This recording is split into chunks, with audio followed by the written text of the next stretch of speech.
Let's resume our meeting. Dr. N. Jiang, 5 minutes, first round. Chairman, I want to support Mr. Cheung Kwan's opinion. There should be a comprehensive review on education, on its development.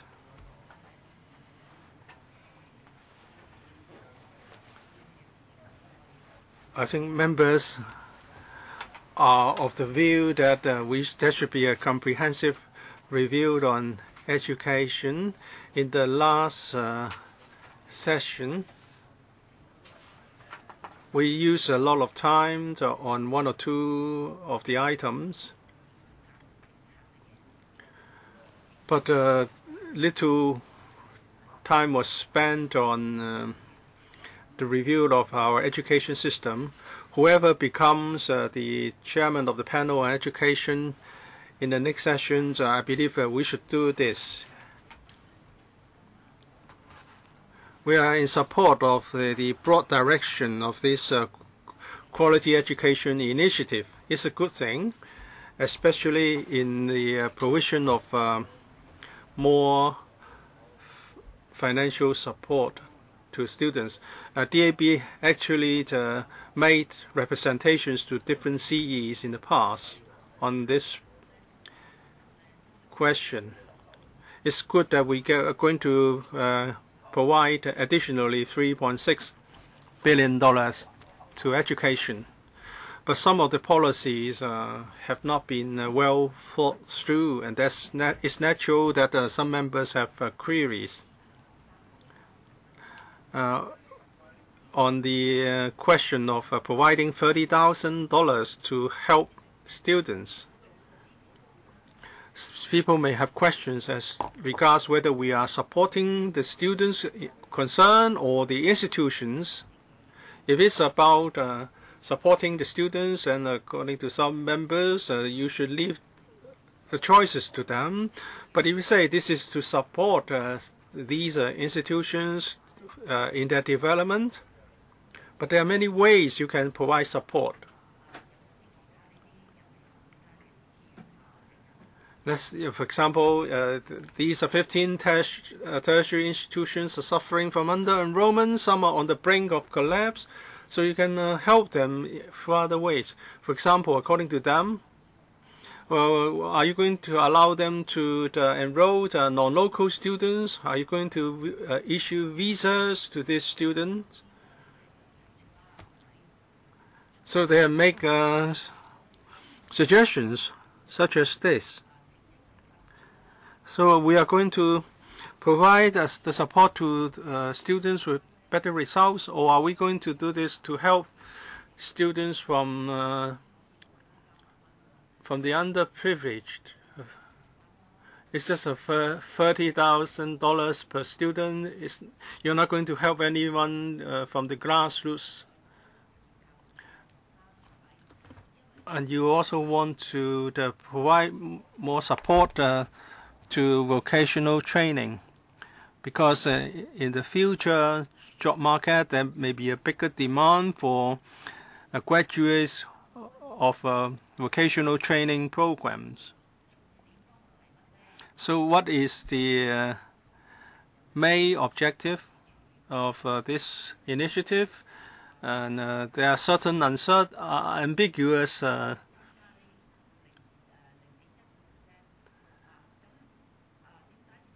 justifications, and also the teacher ratio is going to go up by 0.1. Why not 0.2 or 0.3? For many schools,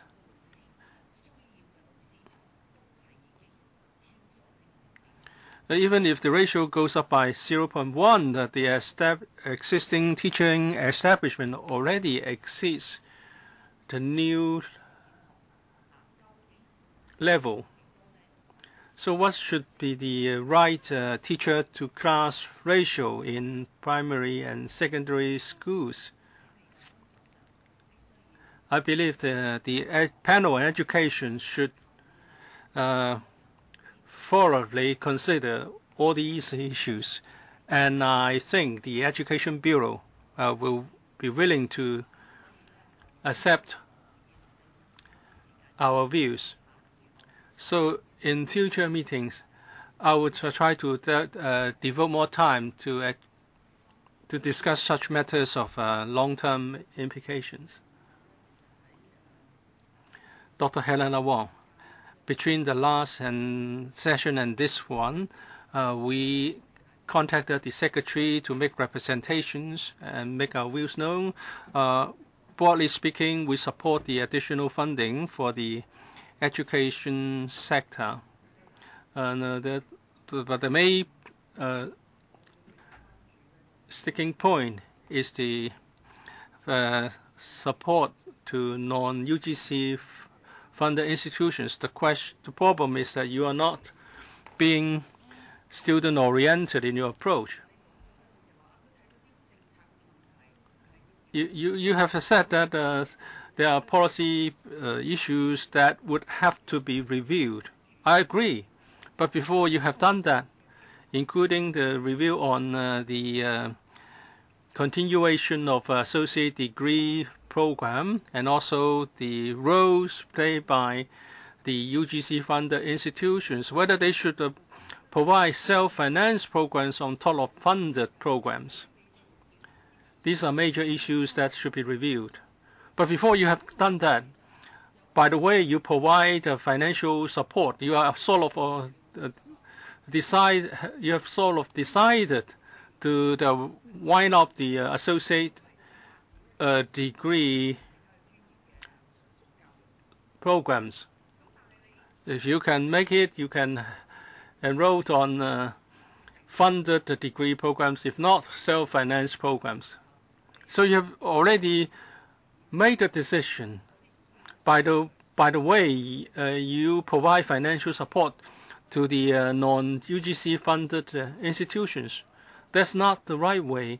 You should have a review first, and then we can have a proper positioning of different roles played by different institutions. And then over the course of several years, let's say you want to wind up the associate degree programs, you should do it over a period of a few years, and then you have on the basis of consensus, you phase in something and phase out something. But now you have already made a decision.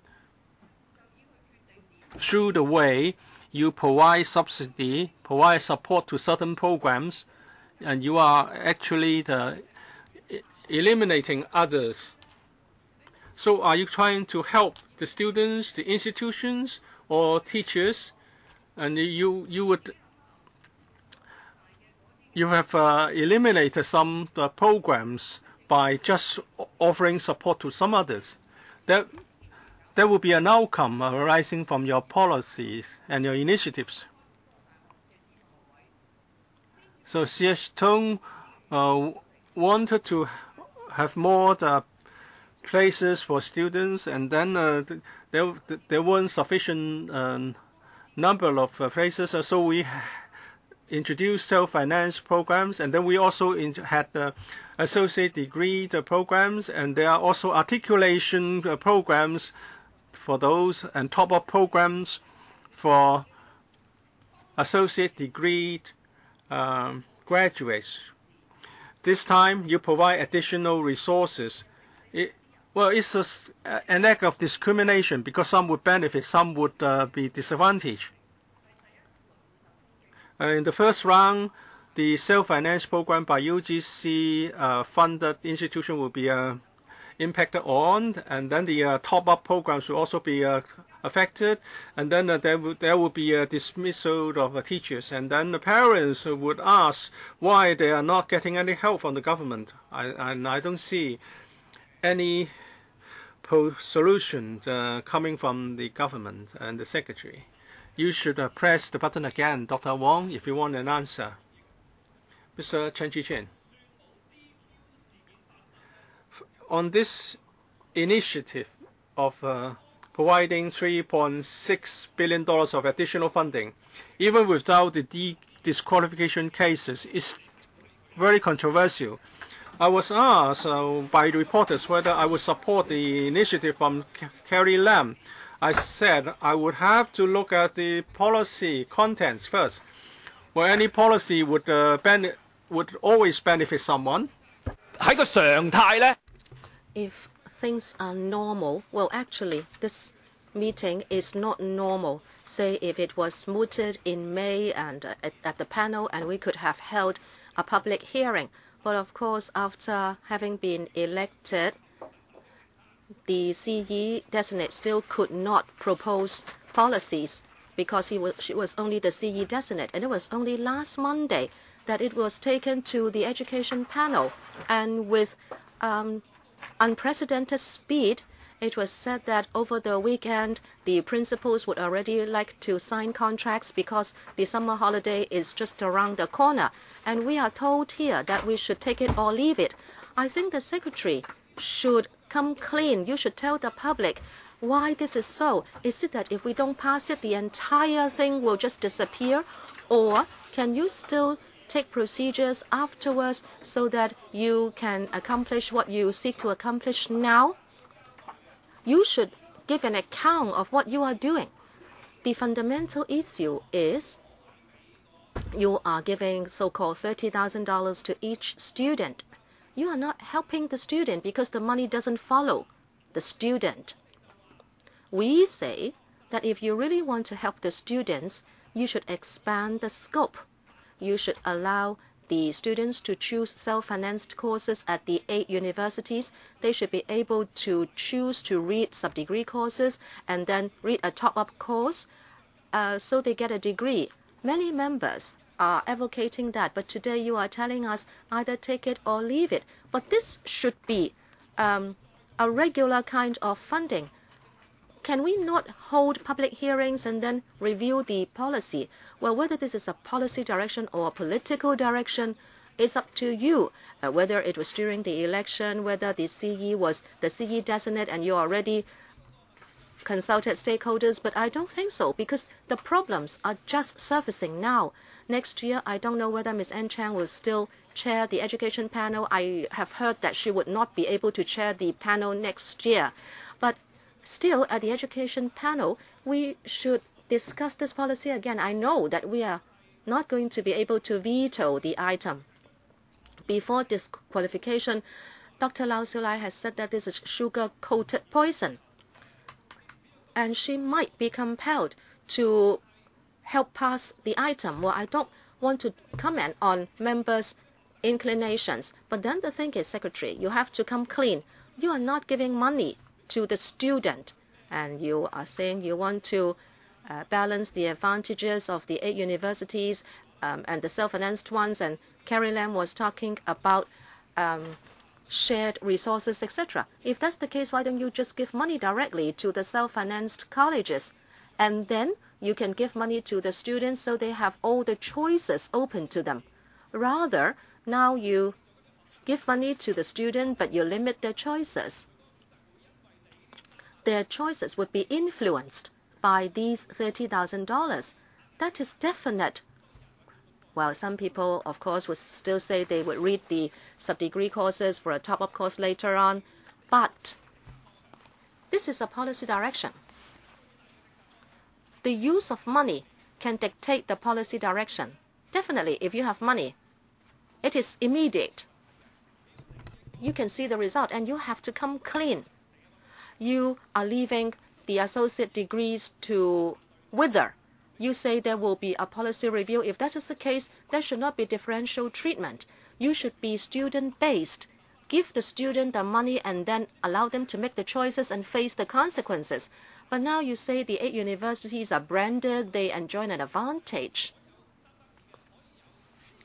You should actually promise that anyone who attains 3322 should be able to read a tertiary degree. And in the long term, you can turn all the self-financed institutes into funded institutes, or else you are distorting the market. Mr. Ted Hui, 4 minutes. The 3.6 billion is a kind of recurrent expenditure for education. That is the right direction, as I said before, and members of the public would like to see this paper supported. But then, The public are also very agitated because there is injustice. Some councillors are disqualified because of the NPC interpretation of the basic law. This is a coup d'etat. It is a kind of political suppression. Members of the public don't want us to take it lying down, that we would just try to convince ourselves that everything is normal and not speak up against injustice. My first question for you is, Secretary, in this meeting room, we lack some of the most diligent, some of the most responsible members. Do you think this is still a council with justice, that we can have a normal meeting? Secretary, would you like to answer? Secretary, Chairman, I don't think this question is related to the paper. Can you ask other questions? Secretary, of course, you are not going to answer. But I'm sure justice is in the heart of people. On behalf of parents and teachers, I would like to ask you this question. Out of the 3.6 billion, some money would be given to secondary and primary schools to raise the teacher-to-class ratio by 0.1. But you should have heard that schools think this is far from adequate because they can only retain the teachers who are already outside the quota. So you're not doing anything to help all eligible teachers. So can you promise that you would further raise the TC ratio to 0.2, 0.3? Can you give that undertaking? Secretary. Chairman, in our future review, we are going to look at professional development of the entire teaching profession and their promotion ladder. Schools and school-sponsoring bodies will discuss with us whether there will be administrative work coming out from school-based management. And after that, also if we improve the curriculum, we will take all that into consideration, and then we will look at the burden on teachers. And then we will decide whether manpower is adequate. Certainly, if we should find that the manpower level cannot cope with the work demand, we will certainly try to secure more resources. That certainly will be the direction. Secretary, it's clear that we do not have enough manpower to tackle the work. This is a common phenomenon. Parents are saying that teachers have no time to care for students because there is so much administrative work to do. Why don't you use the remaining 1.4 billion to further raise the TC ratio? What are you going to use the 1.4 billion for? Chairman, there is this tension for teachers. One is work pressure. On the other side is manpower. Teachers are finding it difficult because the workload is too heavy and we don't have enough manpower.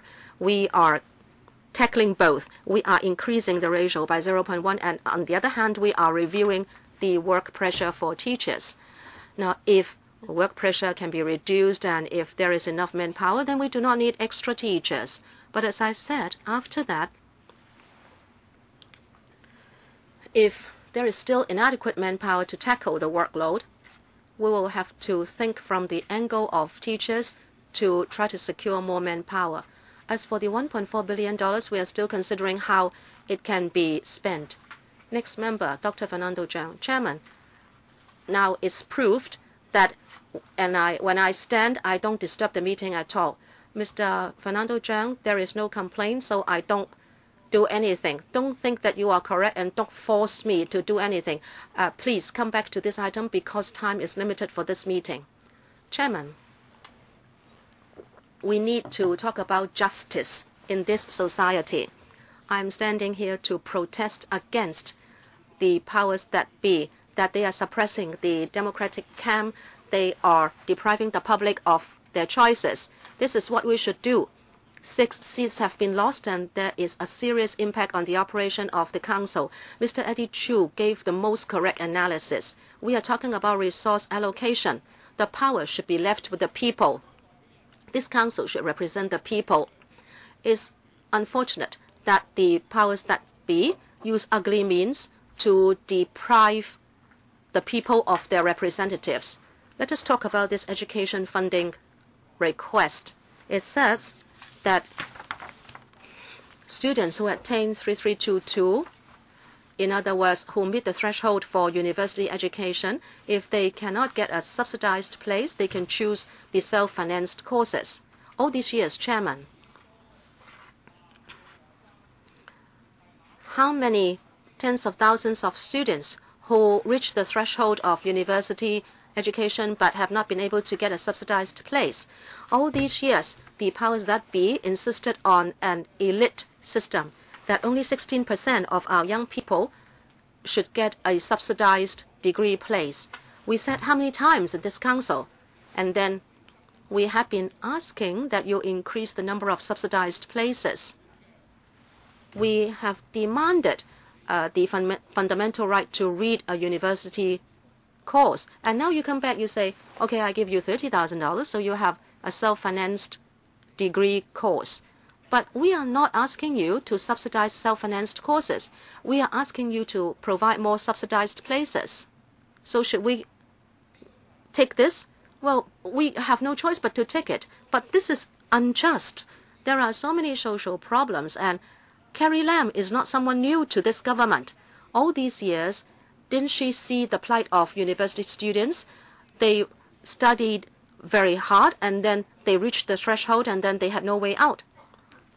C.H. Tung created the sub-degree courses, which is akin to the so-called Great Leap Forward. And then it caused chaos in the university system. And now this new administration says we would have to take another look at the sub-degree programs. Shouldn't the powers that be apologize to our young people all these years? We have been limited to 16%. It's always 14,500, and it was just increased to 15,000 2 years ago. And because of a change in demographics, the percentage rose gradually to 20%, but then it is always an artificial hurdle that is placed in front of our young people.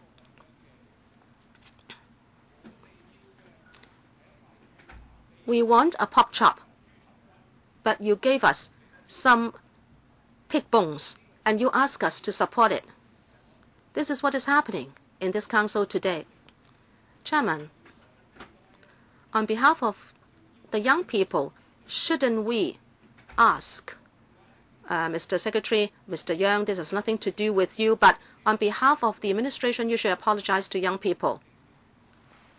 Ms. Claudia Mo, 4 minutes. Chairman, thank you. At the beginning of the meeting this morning, you said that you would like to have a harmonious atmosphere at this meeting. I could not even laugh. Well, I have no grudges against you. Why would there be no harmony? Of course, this is not something personal. This is an abnormal meeting. We are in an abnormal council. You can see it. We are protesting against political persecution. This is something that is really a kind of political persecution. You resorted to judicial means. You interpreted the law. And in fact, you are creating new laws in order to ban some past behavior, saying that 4 councillors would have their seats taken away. Look at the whole wide world. Has that ever happened? We haven't heard that at all.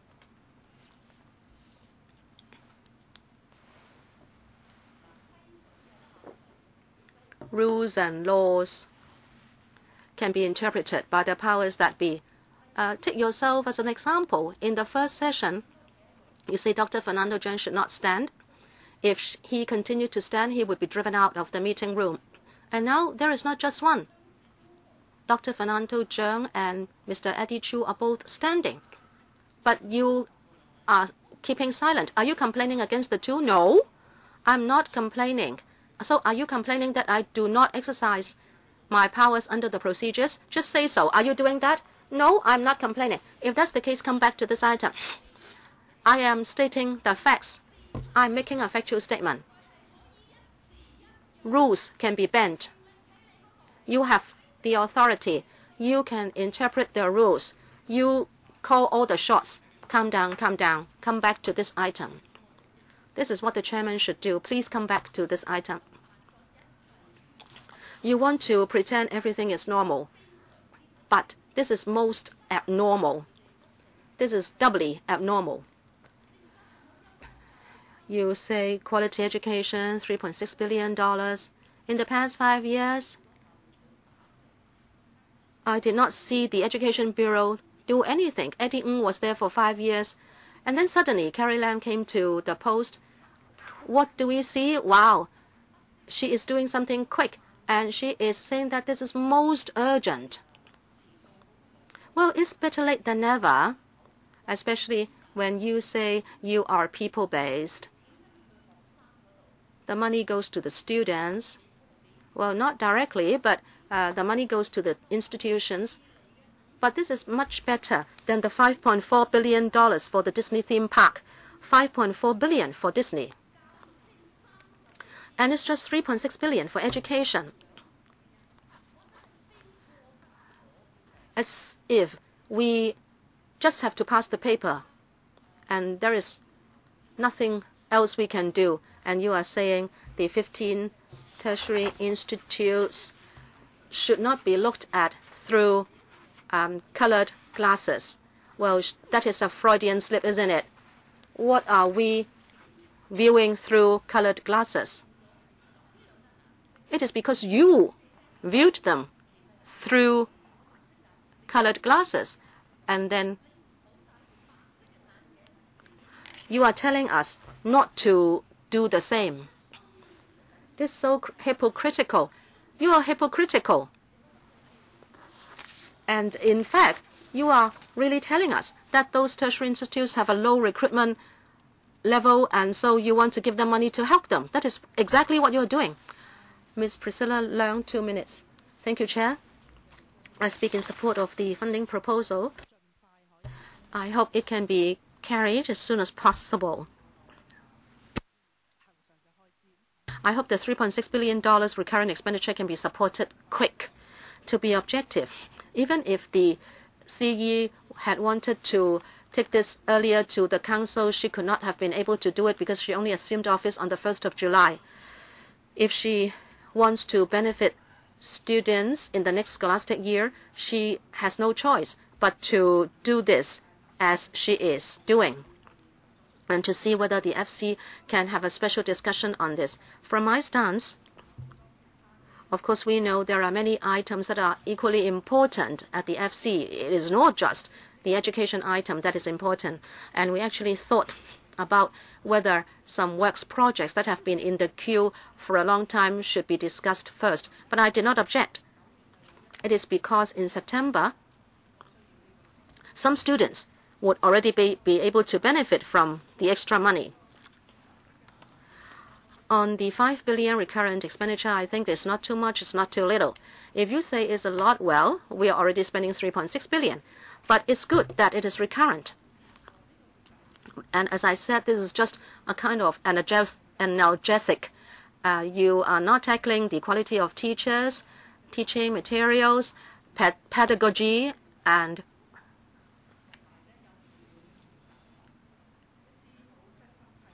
deep-seated problems for the entire education system. Teachers have said that it's the same in universities because they are constrained by the system. In universities now, we are always asked to write papers, and everybody has to do research, and there is very little time for us to face students because you have set the game rules. When I read my university degree, I was able to sit on a lawn and have a chat with my lecturers to talk about public administration, etc. But there is no time to do that today. What about secondary schools? My old schoolmates had to spend a lot of time on administrative applications. So perhaps you can look at the establishment and allow teachers to devote just to teaching. They have to teach by example apart from imparting knowledge. They need time to communicate with students, so you have to change your mindset. And then there is this controversy. the UGC-funded universities, I have to declare I teach at City University. How do I look at this? I'm of the view that the associate degrees are a historical legacy. At that time, there was this great leap forward, and I objected to it as a university lecturer. And how should we handle these students afterwards? They were caught in the middle, and they wanted to articulate to the degree programs, but sometimes they are not able to do that. So we have to conduct a review on the sub-degree programs. But I must remind the administration this. For my personal view is that we should spend this $3.6 billion as soon as we can. And for the remaining $1.4 billion, if we have to spend it on all the initiatives I mentioned, that's not sufficient. Say, for example, the kindergarten sector, you are trying to resolve problems in the establishment, you try to regularize some of the teaching posts. But for, say, overseas countries in Finland and Norway, they put the most resources into the kindergarten sector because a child learns most when he is 3 or 4 years old. So they're devoting so much resources into the kindergarten education. You must consider this. And I think we should spend more than $1.4 billion. So in the consultation in the future, please listen to more from the community. Secretary, do you have a response to that? Secretary, CE suggested that $3.6 billion being spent, and that's because that during her election campaign, she talked to the education sector, and she knew that some of the problems could be immediately resolved through the allocation of more resources. She doesn't believe that all the problems will go away after this $3.6 billion is spent. So in the paper, you can see that we will do a lot more work, which will deal with the root of the problem. So these are really the short-term measures that we're proposing this time. Dr. Kwokaki, thank you.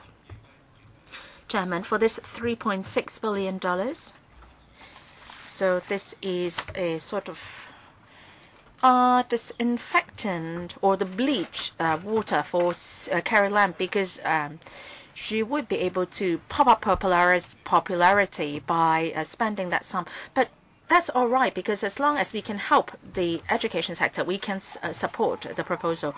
But we know that there is injustice in all of these, because we know for these $30,000 for self-financed institutions, those who should get the subsidy will not be getting the subsidy under this proposal. The TH Dong created this sub-degree programs way back. And so I have a short question for the Secretary. Secretary, do you want to tell the public through your proposal that you want to phase out the sub-degree programs altogether? And all along, the government is not willing to provide more subsidized places, and you have frozen the number of subsidized places at 15,000. And you came up with the sub-degree programs, and you asked all the UGC-funded institutions to provide the sub-degree programs. They've now completed their historical mission, and it's found that it's not going to work. So you are trying to find a new policy to phase this program out. So shouldn't you be apologizing to the UGC-funded institutions? Because you are like dumping them after you've asked them to help you. No, that's not our intention at all. We are not trying to bring these sub-degree programs to a demise, so to speak. Every year, 29 to 30% have not obtained 3322, but rather 22222, and they are taking up sub-degree programs. And these group of students will not be affected by our proposed policy. And also, we have been providing top-up subsidy to top-up programs for self-financed degree programs. So that's why we say that the sub-degree programs will continue. After they've studied the sub-degree programs, if we want to articulate to the degree programs, then direct subsidy will be provided to them in the degree programs. So, Secretary, you are not willing to make an apology. Now, there are 10,000 students at the end of last year studying in the self-financed programs in the UGC-funded institutions. So if you want to help the students, why did you come up with this special policy that you are the person designating the programs which will enjoy the subsidy? Now, whether the student studies in these UGC-funded institutions or the 15 other institutions, well, it's all of their choice, right? Why are you doing something to deprive them of their freedom to choose? What's your intention behind this? Dr. Kwok talked about 10,000 students who have finished the sub-degree programs. They have different avenues. I'm talking about the self-financed. Well, at least 5,000 of them will articulate to the top-up programs. And they would also be able to enjoy the subsidy as long as they stay in the self-financed institutions. Mr. Yip Kin-yuen, and I talked about the overall allocation policy, and this time I would like to focus on a particular subject here. But I would like to respond to Mr. Eddie G's view just now. He said that for resource allocation, it will be based on people's wishes, and I agree to that. For this latest education policy proposal, this was floated by Carrie Lam, but then all the specifics were proposed by the education sector and also the democratic camp. We have made proposals on major issues, so it's not sort of petty favorable measures handed out by the administration, and these are really for the people and from the people.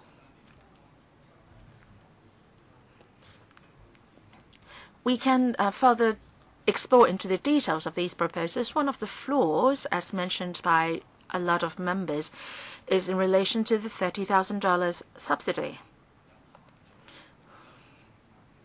That entails a certain policy consideration, and that is what is the role and positioning of the UGC-funded institutions should they continue to provide self-financed degree programs. Now, in terms of the subsidy, the government has made a certain decision on that, and that's unfair in the eyes of many students, because some students will enjoy the subsidy while others not. For the 33,000 students studying the self-finance programs in the UGC-funded institutions, they will ask why they are not enjoying the subsidy. Some 20,000 students from the on the self-financed institutions will enjoy the subsidy, and this is unfair. And this is not something that the government would like to see, I believe. So I have this suggestion. I hope that the government can actively consider it. The government said that it will conduct a review on the positioning of the institutions. I hope that the review can be completed as soon as possible, say within half a year, several months. Now, after that is done, you will possibly come up with two proposals. One is in terms of positioning, the UGC-funded institutions can continue with such programs. And if that is the case, for this direct subsidy, that should also be granted to the students in those UGC-funded institutions. If the review output is that result is that they should not continue with such programs, then we should be giving a lump sum grant to those students now studying in these UGC-funded institutions, because when they opted for the program in the UGC funded institution, they would not expect that there was differences in the treatment on the part of the government. So that can help cover all students, and the policy will be made fairer in that. So I hope that this suggestion can be taken on board. I believe that you will not be able to respond immediately to my suggestion, but please consider it seriously. Secretary. Of course, we can consider Mr. Yip's suggestions as one of the suggestions to be considered. Mr. Xu, now I've taught in the university for 10 years, and every time I will ask students whether there is any labeling effect on sub-degree programs. Some students will say that they are losers, they are useless, and they are associate students only. And first-year students remained silent for a while when I asked that question, and ultimately they responded. And they said that they would like to cherish the experience of studying in a sub-degree program. In the early years when the sub-degree programs were implemented, that was meant to provide an extra platform for students to pursue their studies when they fail in public exams. And after the concerted efforts of students and teachers over the years, many students could find their goals in life through studying in the programs, and parents have worked very hard to gain recognition from the community. Now, Carrie Lam assumed office, and immediately she has disregarded all the hard works of the students and teachers in the past decade, and she refused to grant subsidy to sub-degree students, and she has biased against them. She said that she would like to unite the society to mend the rift, but in effect what she's doing is she is creating more division. Now this is the script prepared by Dr. Lau Xiulai, and she gave me this script, so I just read out this script on behalf of Dr. Lau Xiulai. Dr. Lau should have been sitting there to read that out, and it should not be for me to speak on her behalf. I'm teaching associate degree programs myself. I teach in Baptist University. I teach sub-degree, degree students as well. What's the problem with a sub-degree program? Has it got to do with the name? Does it mean is it subordinate? Is it second class program? And they can be dumped after afterwards. And Mr. Young talked in a radio program that the sub-degree program should be reviewed after it's been implemented for 10 years. No, this is not a review that we are seeing today. They are trying to bring the program to a demise. Mr. Raymond Chan has made a very good point, and he said that the money, the use of financial resources will dictate your policies. If the $30,000 doesn't cover sub-degree students, you are in effect telling the society, the teachers, the students, and the parents that the sub-degree programs are subordinate programs. They are inferior programs. Regrettably, in the document that I read through, this was a document way back. That was the EMB. It has appointed the FSTE, Federation for Self-Financing in Tertiary Education, to do a review on sub-degree programs. The report goes like this. It says that if the sub-degree programs meet the right requirements, the government should recognize sub-degree programs under the following circumstances, and they should also provide financial resources to sub-degree programs. This is coming from the government itself. Mr. Leung Yiu-chung, 4 minutes. sub-degree programs have been implemented for 17 years, and it's right that you conduct a review on them. But the question is, when you conduct the review, you should not be sacrificing the interest of the students, and you are totally disregarding them. I think it's unjust and unfair. And they are paying a high tuition fee now, and you are not helping them at all.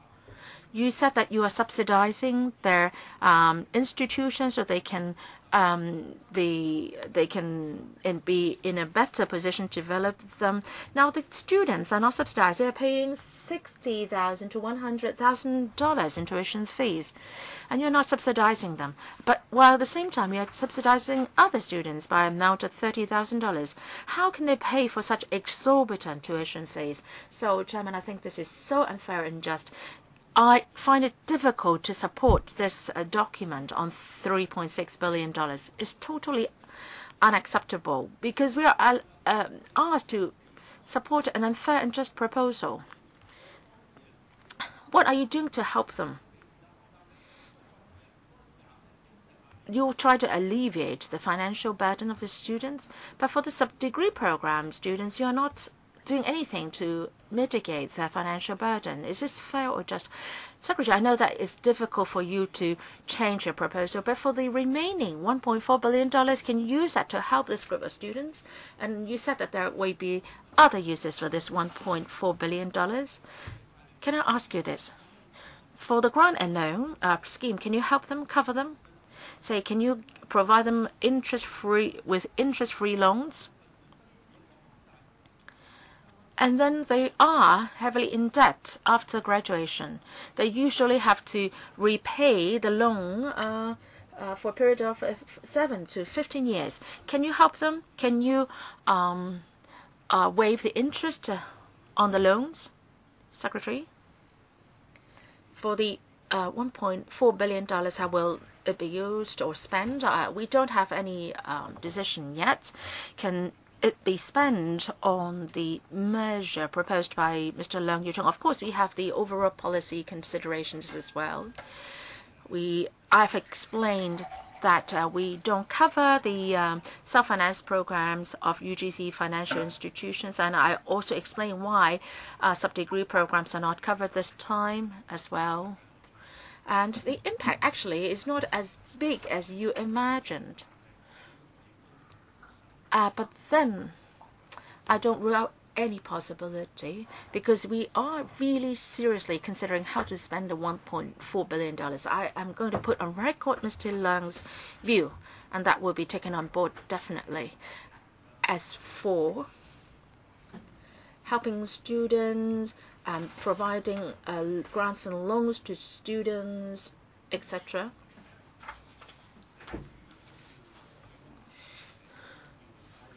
if we are to turn interest-bearing loans into interest-free loans, then we have to review the policy. We have to consider carefully. There is so much work ahead of us. Your suggestion can be considered. We will set priorities for our different tasks ahead. And at this juncture, I can't undertake when that will be done and what will be the outcome. Now, as to how we will help students overcome their financial difficulties so that they can study better, that's all along been an objective of the government. Mr. Wu Chi-wai, 2 minutes. 2 questions. In paragraph 11, it is said that from the government for the top-up programs, for the senior places, there will be additional 5,000 places. That's coming from the UGC. Now, according to your 3322 threshold, there will be a shortage of 5,000 to 6,000 places. So does it mean that the government has plans to increase the number of subsidized places? Because you're adding 5,000 senior places already. Now the cost for each place is around $200,000. If 5,000 additional places are going to be put in place, every year involve a cost of $1 billion. So does the government have plan to increase the number of subsidized undergraduate places so that those eligible students can actually or enroll in subsidized places in universities in the near future? And for special education, the additional resources will mainly cover primary and secondary schools in terms of teachers and resources. But it's even more critical to do it at the kindergarten level, because providing resources to special education kindergartens can serve even better purposes, better effectiveness. But we don't see anything provided to kindergartens in special education. We don't have any plan right now to increase the number of subsidized first-year, first-degree places. And that is to say, we are going to maintain the number of 15,000 in the coming few years, because the number of students seeking admissions will be on the decline, at least up to 2021. So we don't have any plan to increase subsidized places. As for paragraph 11 in enclosure 1, we are going to provide 5,000 places under the top-up program. It would go up from 4,000 to 5,000 in the coming year. What's the resource implication? It's not on the same scale. From 4,500 to 5,000 is an additional 500 places. It's just for 2 years. For the top-up and programs, mainly they are for 2 years, and that is after completing the sub-degree program. The student will have to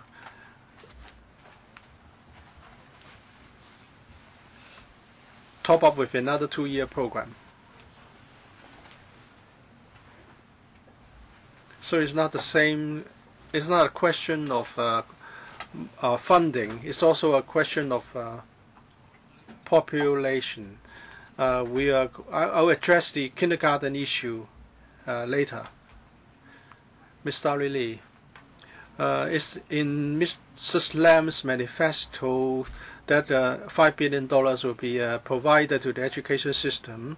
It's also the views expressed by many consultants and members from this council from different political parties. Today we are going to support this item. It doesn't mean that your proposal is perfect. There's no room for improvement. In fact, any proposal, any measure can always improve according to some stakeholders. Or there may be technical issues for you to follow up, but that will not prevent us from giving you the support. The previous meeting was aborted. Many stakeholders are worried, and I received WhatsApp messages asking whether this can be passed today. And I said, although there are many issues that we need to follow up, I hope the students and the principals and teachers will not be worried about this item, and I will support its passage. So after increasing the teacher-to-class ratio by 0.1, I've received from some principals that they are worried because this is too much of a rush, and there's no supporting facilitation. And they hope that primary school principals can be allowed the flexibility to utilize the additional funding, and also they will be able to allow to use flexibly other grants. And also for aided schools,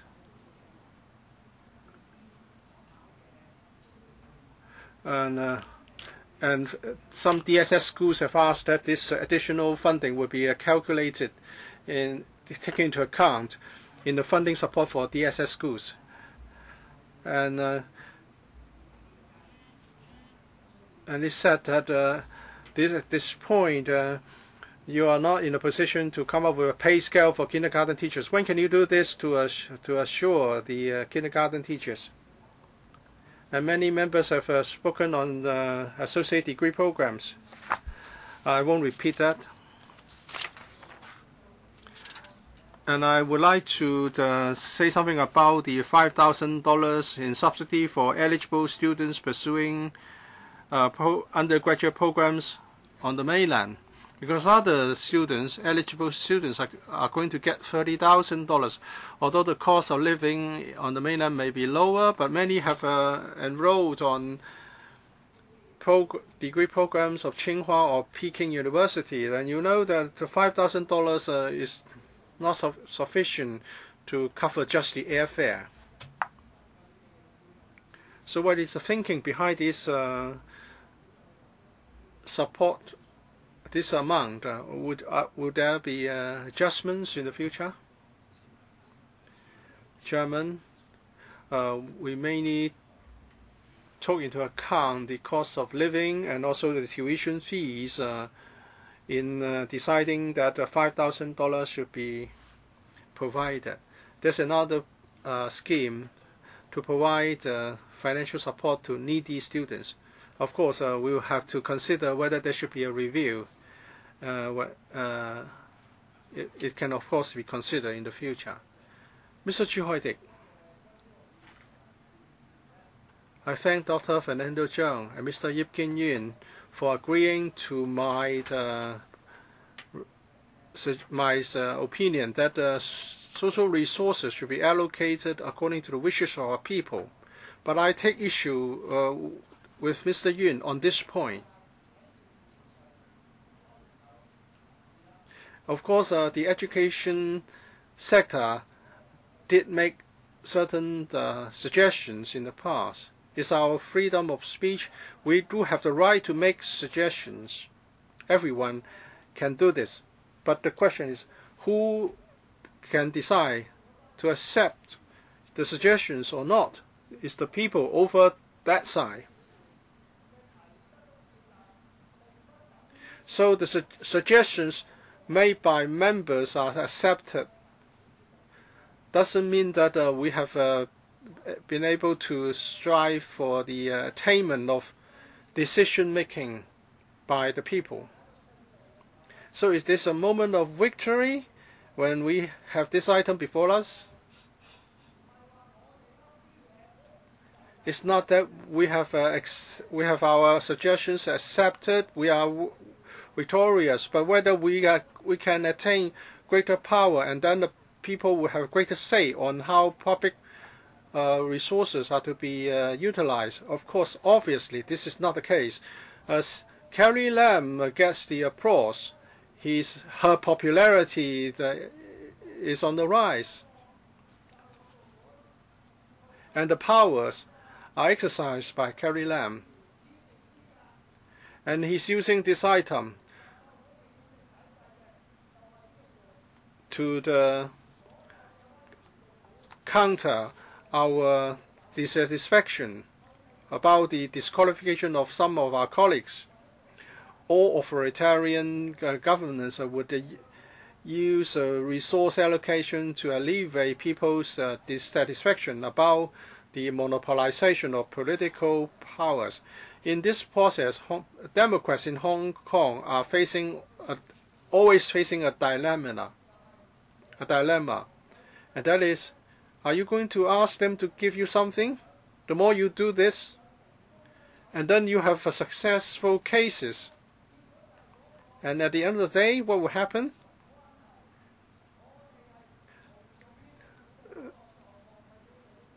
We are becoming more and more subordinated to the government if we are successful in getting something. Now we have a second problem, a new one. When this authoritative government is now trying to eliminate us, they have got rid of some Democrats, and the remaining members, me included, how should we conduct ourselves in this council so that we can have a government of the people, by the people, and for the people, instead of just allowing us to beg something from you? The more I do this, the more I'm under your control, and the rights of the Hong Kong people can be deprived at the same time, arbitrarily. I think my choice is clear. I would say that the most important problem is about these four people. They are now driven to bankruptcy, and then they are trying to take advantage of us through the by-elections. You haven't resolved these problems. Well, I think we all want to get this item passed today. Dr. Helena Wong?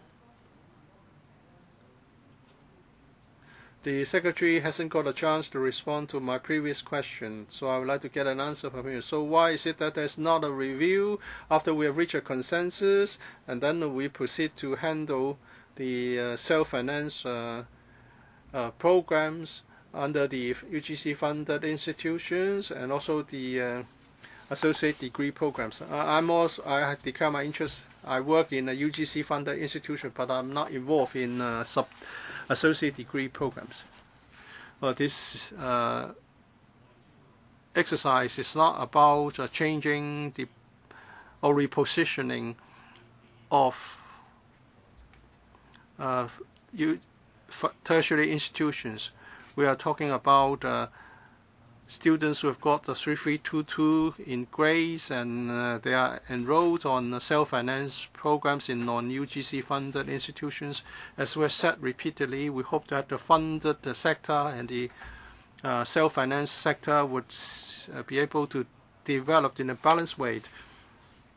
For the self-finance programs under the UGC funded institutions, vis-a-vis those under non-UGC funded institutions, in terms of the offering of such programs, that they are subject to different arrangements. So there's already an imbalance in the current setup.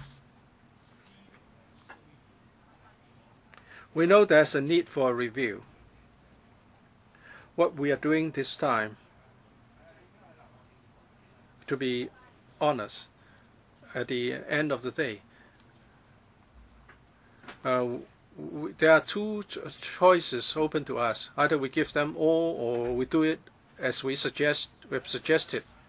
If we do this, the advantage enjoyed by the UGC funded institution would become bigger, and the non-UGC funded institutions will continue to be put in a disadvantaged position.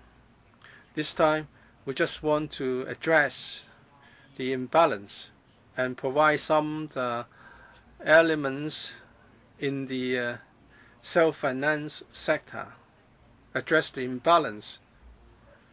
We just want to increase the support for the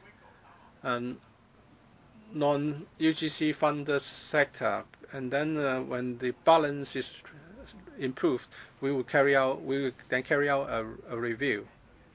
Have you conducted an impact analysis? The additional funding will go to the non-UGC funded institutions vis-a-vis, and not to UGC funders. What kind of harm will be done to the UGC funded institutions? Dr. Lau Siu Lai, before she was disqualified, put questions about this proposal to give $5 billion. and she asked why the UGC funded institutions will not be benefited. I would say that we should have a money follow the student approach. At the same time, we have said time again that's there's a problem created by the government in providing associate degree programs, and we are seeing more and more victims. And you are not going to help the UGC-funded institutions in offering associate degree programs, because if I do this, your advantage will be even be greater. But who asked the UGC-funded institution to offer such programs in the first place? These are associate degree programs. They are at a lower level. You are the undersecretary. You know that you are subordinate to the secretary, and you are now victimizing these people who are not going to benefit from the new funding. And when you conduct a review, these associate degree holders may be working, or they may be progressing through a different path. So you know that being subordinate to some other people is always difficult. And you have been the undersecretary. You should know this. Secretary, this morning we have been talking about this issue time and again. This review will not cover associate degree programs, sub-degree programs. Not that we will not do anything to help them, but the policy intent of this initiative is to help students who do not get subsidized degree places, although they have the grades that would make them eligible. So we have not taken into consideration what we should do about sub-degree programs. Should we provide support to all sorts of sub-degree programs? You are discriminating against associate degree holders. No, that we have to consider all factors in question. Mr. Kwong, please, if you want to answer, allow the secretary to finish first. Although every policy carries certain objective, this time is to help students who have attained grades of 3322 and who are enrolled on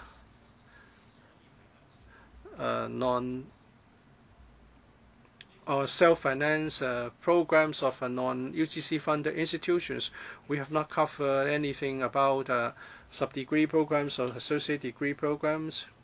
It's a question of how to handle a problem. It's not about the policy intent.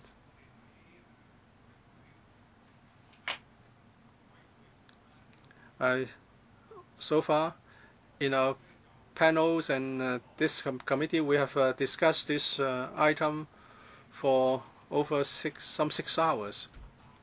We have asked questions about whether self-finance programs offered by UGC-funded institutions should also be covered. We have asked this for more than 30 times. Are you going to change your position, Secretary? We have heard members who are not going to change the plan. So you have got a clear answer from the Bureau. So please don't ask any more questions of this. We've asked them to give us the justifications. Well, he has done so a number of times.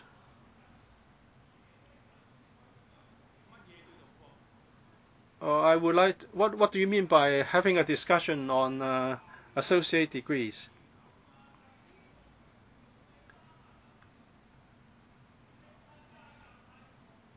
This policy intervention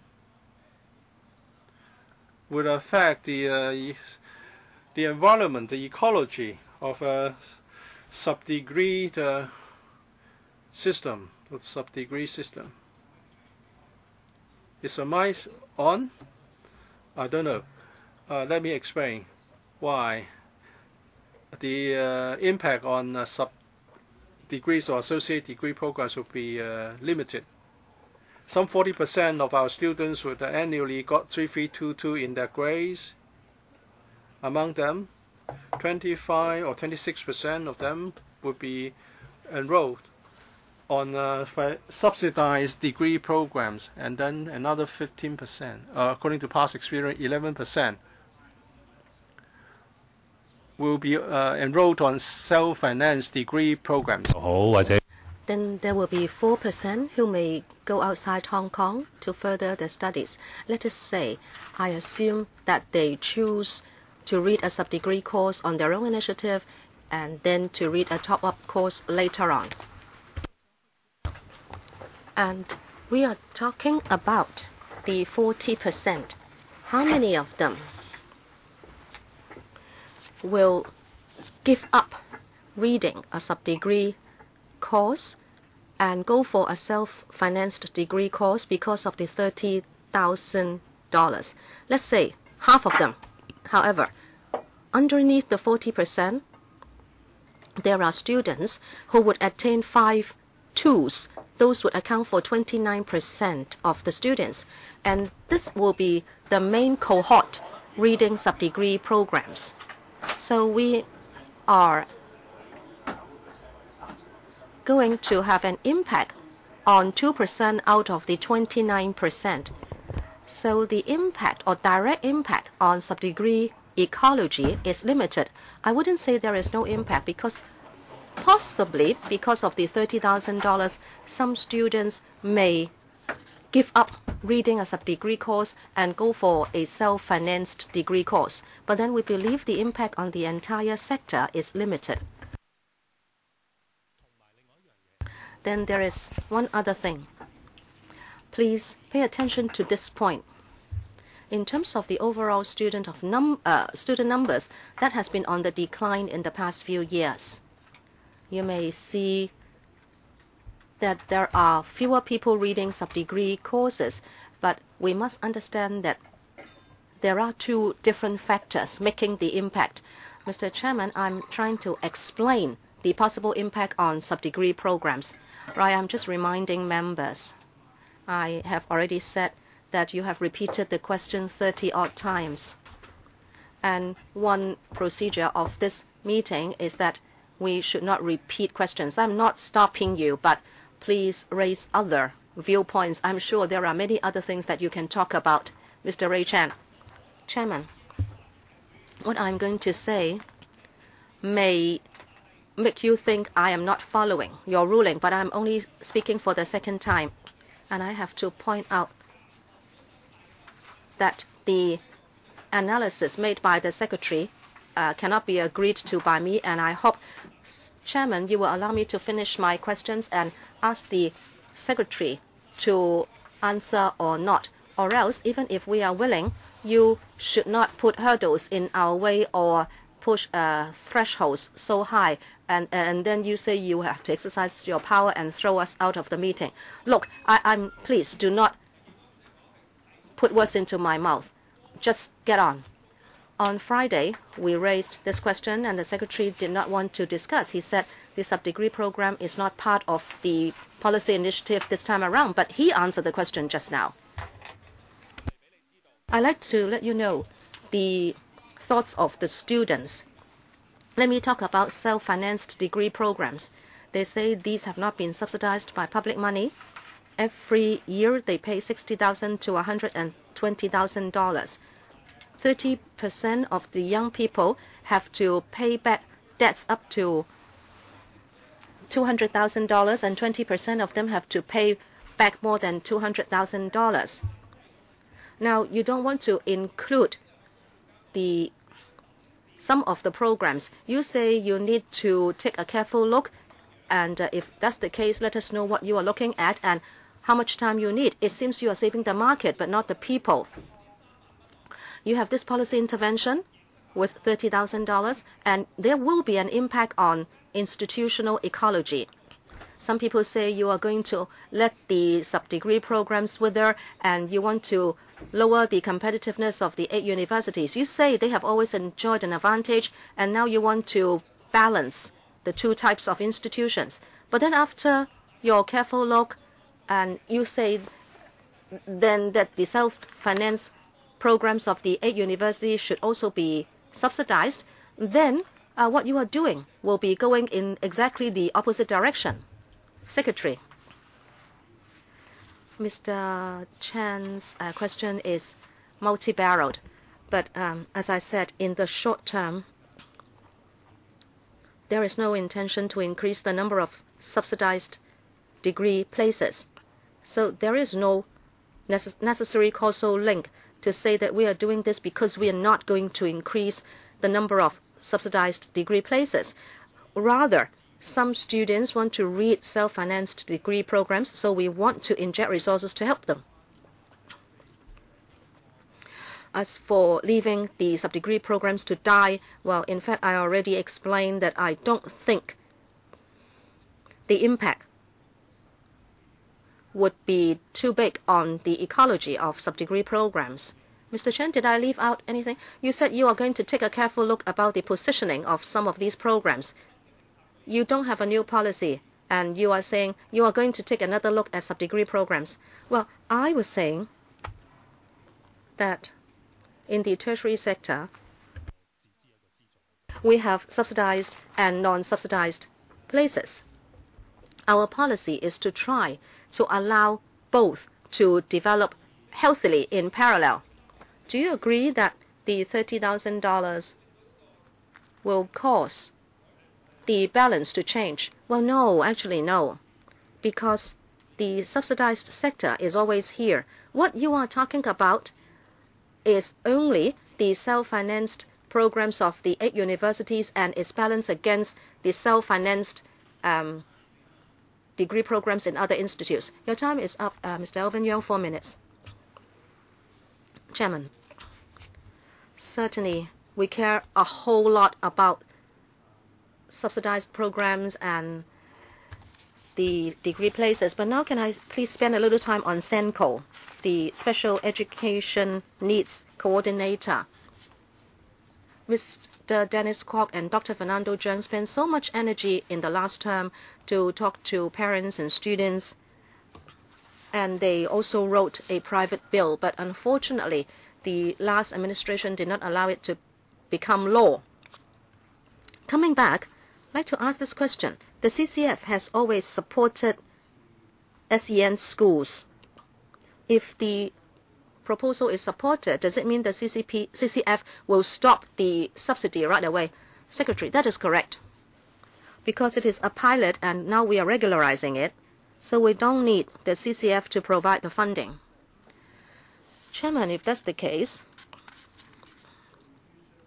then the subsidy to the relevant schools will just remain the same. It's just the source of the funding will be different.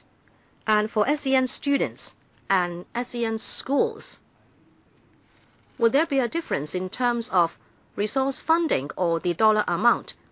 There is no increase or decrease. Is my understanding correct? Secretary. At present, 124 secondary and primary schools are included, but later on, we are going to cover all schools in the territory. Therefore, there will be a much bigger injection of resources. The money from the CCF is just to conduct a pilot to see what roles SENCOs can take up in schools and what kind of work should be undertaken by SENCO. After 2 years, we believe we can regularize it, and that is why we propose to do this. We are quite willing to inject more money. Thank you. Chairman, can I ask a further question? At the Education Bureau, do you have a long-term goal after proposing SENCO this time around? Do you have other thinking about special needs education? Chairman,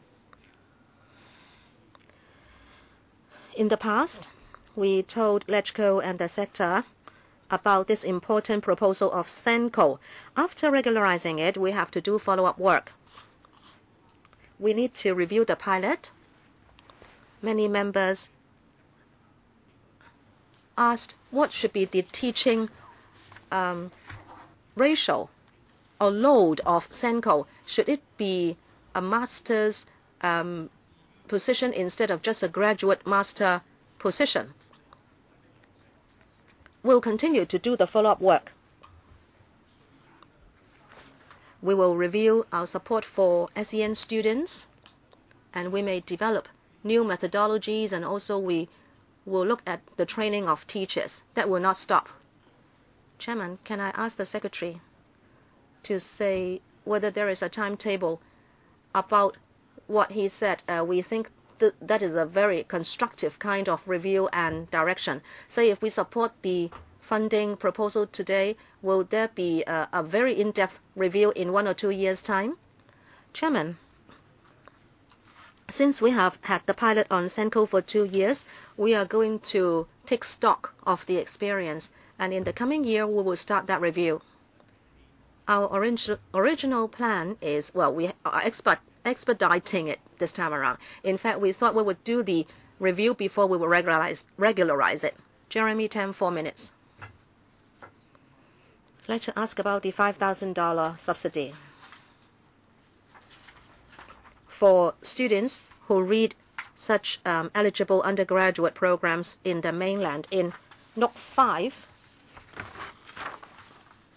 you say students pay 5,000 to 10,000 renminbi when they read a degree course on the mainland. So you are subsidizing half of the money amount, and of course the amount is relatively small compared to overseas institutions. Okay, you support people who go to the mainland to pursue their studies. Then why don't you also subsidize overseas programs when students have succeeded in enrolling in those universities? Secretary. Chairman, because the mainland government is the only government who has entered into agreement with ourselves. And the agreement states that, 1, there can be an interchange of university places between the two places. Say, if a university on the mainland has entered into agreement with Hong Kong, then those degrees would be accredited and recognized in Hong Kong, and those students can read master's degree in Hong Kong. And also, we have this program of non-recruitment or non-enrollment tests for students of the other place. 90 universities on the mainland would accept students from Hong Kong who have attained 3322 in DSE. Okay, Chairman, sorry, can I interrupt? Number 1, the logic should be like this. You say it is a kind of mutual recognition of qualification. But then there is also accreditation of overseas academic qualification, so it should be okay if the degree program read is such that you can apply our local mechanism to accredit or recognize those degrees, so as to determine that they meet Hong Kong standards, then they should be okay. And secondly, about enrollment, that has nothing to do with the students. In simple terms, if I apply to read a degree on the mainland or overseas, well, you're just talking about the process. You're just making the enrollment process easier.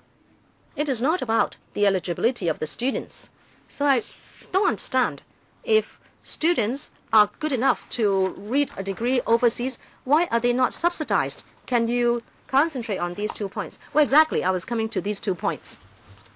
Number 1, the difference is that this is a kind of intergovernmental agreement. We have not entered into such agreements with any other government. I talked about the obligation of an examination or recruitment test. Well, this is because the mainland has recognized the 3322 level, and this is not recognized by any other government. 2 years ago, in LegCo here, we proposed a program to help these students who have financial difficulties. We talked about full subsidy and half subsidy is 15,000 and 7,500. How many people are we talking about, those who can benefit? Can I give you the figures in a moment? And then we extended the scheme to 200 schools. The number of students is about 1,000 per year. Dr. Fernando Zhang, 3 minutes. Chairman, I have to point out something. You asked the secretary whether he would change his stance, and he said he wouldn't, and so we should not ask the same questions again. But that logic doesn't work. If that's the case, we should not hold meetings. So I like to correct your idea. I taught in the Polytechnic University for 20-odd years, and we had exchange students. Some of them came from the Scandinavian countries, and they told our students that they were going to university for free, and not only that, they would have a subsistence allowance from the government as well. Our students were shocked, and of course they envy these students. In the last term, we went to Germany and Switzerland to look at the education systems there. Again, they offer university education for free. As long as the students, the young people, pass the entrance examination, the university education would be supported by government. We are more affluent than these countries. We have a higher per capita GDP than they. University education should be a basic right for young people. Today, Carrie Lam is the CE, and it's as if she has suddenly awakened to the fact that many students pass the threshold for university education, but they are not given a subsidized place, so they are distributed these $30,000. We want a biscuit, a whole piece of biscuit for young people, but you are giving them crumbs, breadcrumbs only. Chairman, has the administration considered increasing the number of subsidized places so all students who pass the threshold can read a subsidized degree? If this is not possible in the short term, shouldn't you at least subsidize 80% of the fees? It's just like subsidizing those who are going to read self-financed degree courses, as you're proposing. Secretary. Chairman, thank you. As I said, we have no plans to provide more subsidized degree places. That is the first year, first degree places. As for raising the amount, we must consider the finances and how we can regulate it. The cost for different degree programs is not assessed in detail, and that would take a long time to ascertain, and that is why we are not talking about a certain percentage of the school fees. Dr. Fernando Zhang, you said that you wanted to correct me just now, but I was saying that the question has been asked over 30 times. We never had that in previous meetings, and the question has been repeated. And the secretary has already said that he would not change his stance. So why ask more questions of the same type? Why don't we use our precious time to ask other questions?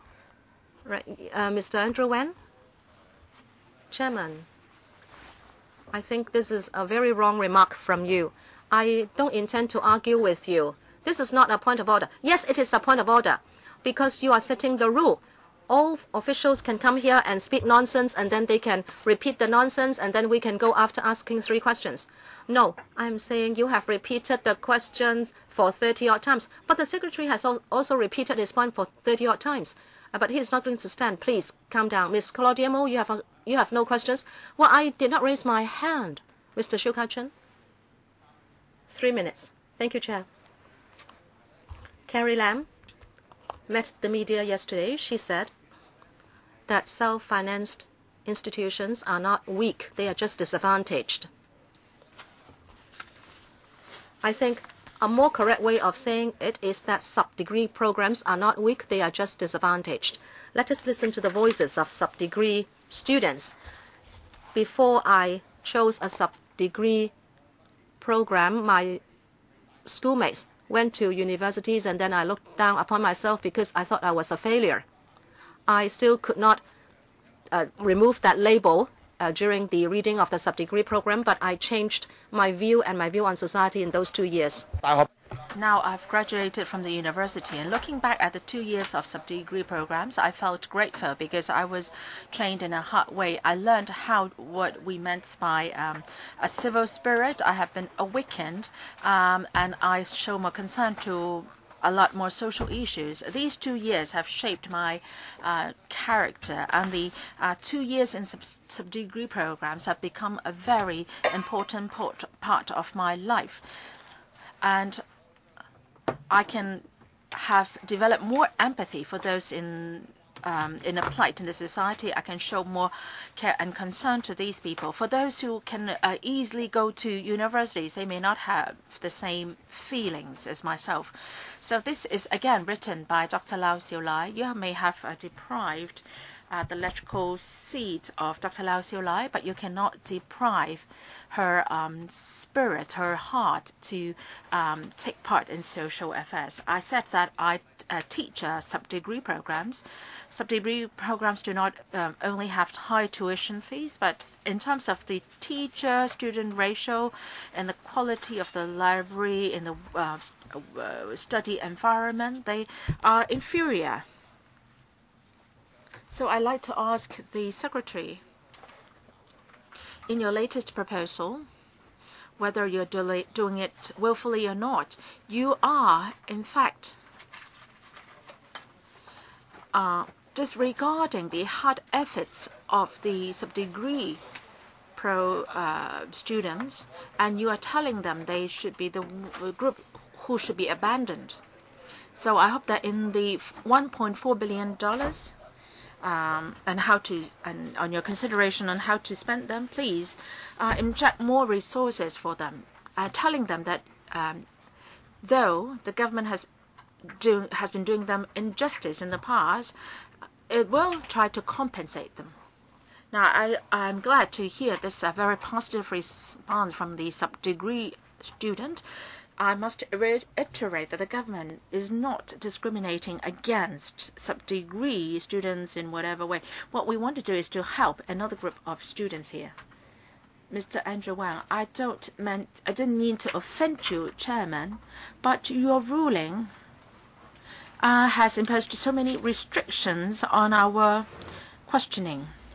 And you said that it's really my responsibility that the administration should give repeated answers to our repeated questions. Maybe I'm very subjective here.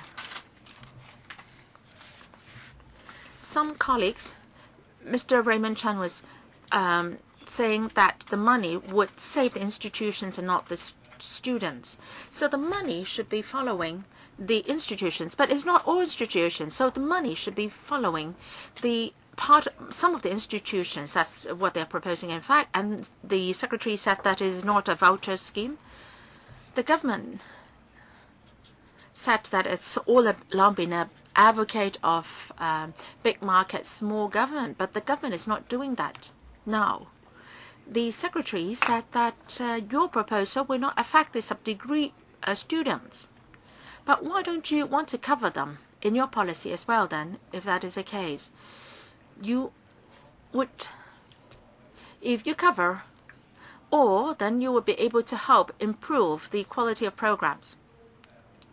And I'm also very dissatisfied that by his remark that the implications on the sub-degree programs will be very minimal. Mr. Lam referred to 7,000 students who cannot enroll in university programs. But for the international places, 16% have been taken up by mainland students. Why don't you not release them for local students? Are we wasting the resources? And we are not reaching the internationalization objective on so just to release, free up the resources on that front, please. Secretary, Mr. Wan may not totally understand me. For mainland students coming to Hong Kong, while they are studying self-financed programs, the government doesn't put in any resources on them. So there is no question or issue about releasing resources from there for local students. As for sub-degree programs, I said we don't provide subsidy. That won't affect the ecology on that front, because the sub-degree programs are competing among themselves, and through such competition, the quality of the program has been driven up as a result. So from the members' perspective, it seems that the money should be given to the self-financed programs of the UGC-funded institutions. But I have explained many times why the government thinks that is not appropriate. Mr. Martin Liu, I support the funding proposal, and my office has received a number of letters from education bodies asking us that we should scrutinize and pass the proposal as soon as possible. Some schools have even hired new teachers because of the new funding.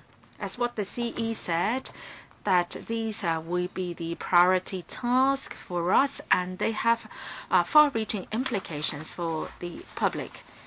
Some schools said that they can use the reserve amount to cope with the situation for the time being, but that can't last long. So that we face a high risk if we can't pass the funding proposal. Can I ask the Secretary, if the funding proposal is not passed, what will you do to help the schools that I mentioned? Secretary, for now, we don't have a plan or contingency plan on what we would do if the funding is not passed. These are all new measures proposed. And if the FC doesn't approve them, and that is to say the government should not work on them, there is no other way that we can implement these measures. We have also heard what Mr. Martin Liao referred to. Some schools are very eager to get the measures going, and maybe they firmly believe that the proposals will be endorsed by the FC. So some of them get ahead very soon, and they have brought in some staff members. So my view is that for those schools which have hired additional manpower, we will approach them one by one to see how we can help them. In our education system, we have a set of rules governing subsidy, and we have to be considering that as well. And it's difficult for me to give you a straightforward answer as to what we will do. We will have to look at the resources of each individual school. So put simply, we don't have any plan to deal with the situation that you mentioned in the case that the funding proposal is not passed by the FC today. Mr. Leung Yiu-chung. For the $3.6 billion, how we should be spent, I don't agree that it should be up to the people to decide, because after all, this is not the legislature is not returned by all the people. Chairman, for this funding application, I think the cross issues are that, well, we should not ask the students to sacrifice in the course of our review of the system. I must reiterate that, because this time you are sacrificing the interest of the students, and I think this is unfair and unjust. And second, you are not doing your consultation in a fair way You haven't consulted the grassroots parents. You haven't catered to their needs. As I said last time, they face costs in relation to computer acquisition, textbooks, and online, and so on. You are not doing anything to help them, and this is so regrettable. And you also said that you would consider waiving the interest of loans and how you would be spending the $1.4 billion on students. I hope that you can really honor your promise. Just don't pay lip service to it only, or else the students will again feel that they are being abandoned by you. And Secretary, I would like to ask you, some teachers keep saying to us that you are regularizing some teaching posts, and the contract teachers said that they are worried. They are worried whether the principals will hire them as permanent teachers, because after all, it will be for the schools to make the decision. So how can you ensure that this is being done, Secretary? How can we ensure, or how can we monitor schools in setting up permanent teaching posts? We do that through many means, including working through the principals' bodies. We have told the rationale behind our policies clearly to the principals. We said that they could spend the money to hire surplus teachers and contract teachers. How can you monitor them? After the FC has approved funding, the colleagues in the different districts will approach each individual school to see how they are going about it. Now, if there is a problem identified, we will talk to the schools. We cannot mandate them in a way. Maybe schools have their own reasons for not following our advice. So we will have to be meticulous in monitoring them. Dr. Pierre Chan. I would like to ask this paper, FCR 2017-18-24, and that is about the eligibility of students. And 6A sets out that attaining 3322 in the Hong Kong DSE when they enrolled in eligible self-financing undergraduate programs, and the Secretary has discussed that at length. So is there a restriction on the year in which they have attained this result? Secretary, we are very lenient on that front. There is no restriction on the years. And if they say take the exams in 2 years before they get this result, we can look at the results of the 2 years together. Say if some students attained 3322 several years ago and they couldn't meet the entry threshold, and then they subsequently work, and they can they now apply for this subsidy? Well, we do not mind about the year in which they attained 3322. After all, Hong Kong DSE has not been implemented for so many years, and if they apply to enroll in eligible programs, we will give them the $30,000. My next question is, say if some students are now on year 1 and they have borrowed loans for their studies. If students say that they would drop out from the first year, then they would try to start again the study, because the financial burden is really heavy on them. So some students may opt for that.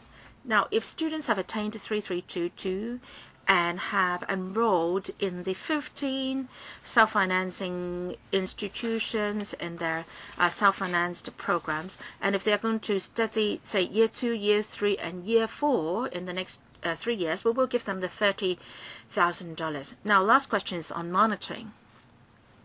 I know that for the 8 UGC fund institutions, you have a monitoring mechanism for them. There is a separate monitoring mechanism for self-financed institutions, and these two mechanisms are incompatible, so to speak, and now we're pumping money into the self-financed institutions. So my question is, will the government have any plan to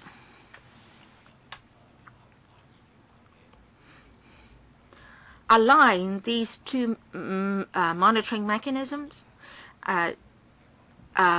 If not, why don't you consider doing that?